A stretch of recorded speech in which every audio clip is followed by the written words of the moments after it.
Hello everyone, I'm Thom. It's been years since this coronavirus disruption started, and I've been taking this time to eat beef jerky and talk to you on the internet. I'm not an expert or a food critic, I just like beef jerky. But this vlog has also been good fun, and it's been letting me explore some fun ideas with you, especially regarding game design. I'm a little out of breath because I just ran up the stairs. Today I'm featuring some quality beef jerky given to me by my good friends Darren and Neela. Thank you, Darren and Neela. So here it is, the 21st of August, late summer 2023. I wish I could say that the coronavirus disruption is all over, but unfortunately we seem to be getting a bit of an upsurge now here at this moment in time. But we've still got some new vaccines on the way in the fall. And it's not as bad as it was. So there's that. I don't know if this is a round numbered episode. It's been a long time. So I'll check. I guess I'll check the episode when I push it up. But now let's actually talk about something game related. Specifically these incredible prices. There I was walking through Micro Center the other day. Walked by a display of what was obviously high-end racing game gear, equipment and steering wheels and pedals and seats. But I saw these prices, and my old eyes could not believe what they were seeing. And I feel very much like an old man yelling at clouds here, but the bottom line is wow, that's a lot of money for a game controller. So, and obviously, as you can see, there's quite a range. There's a steering wheel game controller that you can buy that doesn't cost you $1,500. Still pretty expensive compared to, a $40 game controller that you just hold in your hands. But, I get it. People want the real racing experience. People want the closest thing that they can get. And a $1,400 steering wheel is still not a $140,000 race car you can actually take to the track. So let's be real, it's still, simulation money. But still, that's a lot of money. Now, the really expensive controllers are really expensive partially because they're kind of modeled on the F1, the Formula One racing steering wheels, which look like that. They look more like a jet fighter wheel than an actual, normal car wheel. And they're filled with buttons and a screen. So obviously a controller that's going to be filled with buttons and a screen is going to cost more. So that's part of it, part of the expense. But the other part of the expense is definitely about the force feedback technology, which I've been reading up on it. And the force feedback technology has actually leaped forward, leaps and bounds. It used to be back in the day, they had some little electric motors with gears that pushed the steering wheel around that gave you, that tugged the steering wheel left and right. It wasn't much, but it was there. And that got replaced in recent years with a belt drive system, which was stronger and had better feel and better control. And that in very recent years has been actually supplanted by a very high-end direct drive motor, where the steering wheel is literally connected to the electric motor, and the electric motor gives the software a tremendous amount of capability to push the steering wheel around and make it feel much better than it ever did before. And that's kind of interesting. That's really distinctive, and also means that the overall technology of the force feedback and the software underlying it has also gotten better, and it's been more carefully integrated with modern racing games. So modern racing games have options to let you turn on, hey, I'm using a really expensive steering wheel, and I can use the better software, and we can all have a better experience. So that expense is there for a reason. I mean, it's not, it's about spending as much money as you want, because it's not like $1,500 doesn't get you something better than the $150 one. One is objectively better than the other. Still not for me personally, not for this old man. But I thought it was really distinctive, and I thought it was an interesting point of view in the fact that technology never stops moving. Of course, we're not we it sneaks up on us because we're not paying attention to specific niches and specific details of the market like racing game controls. But the technology is always moving in all these different directions, and I certainly, saw a bit of a sticker shock when I went into Micro Center. So I shared the sticker shock with you.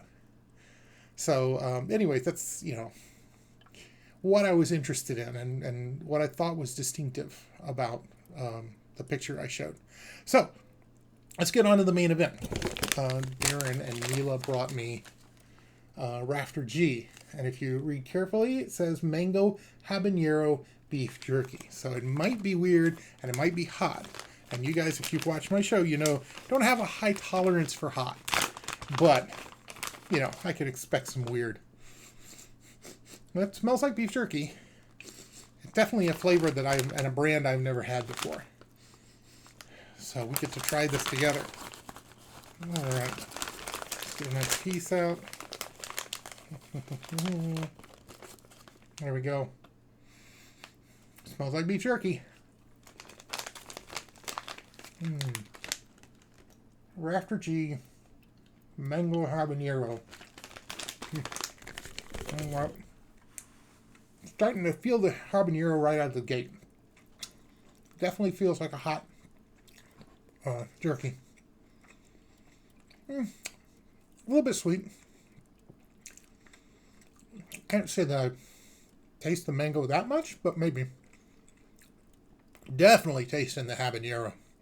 This is definitely hot stuff. Not the crazy hot stuff that I've tried once or twice, but definitely, I would absolutely not be able to eat the whole bag all at once. That's just too hot. I can feel the fire. So, I'm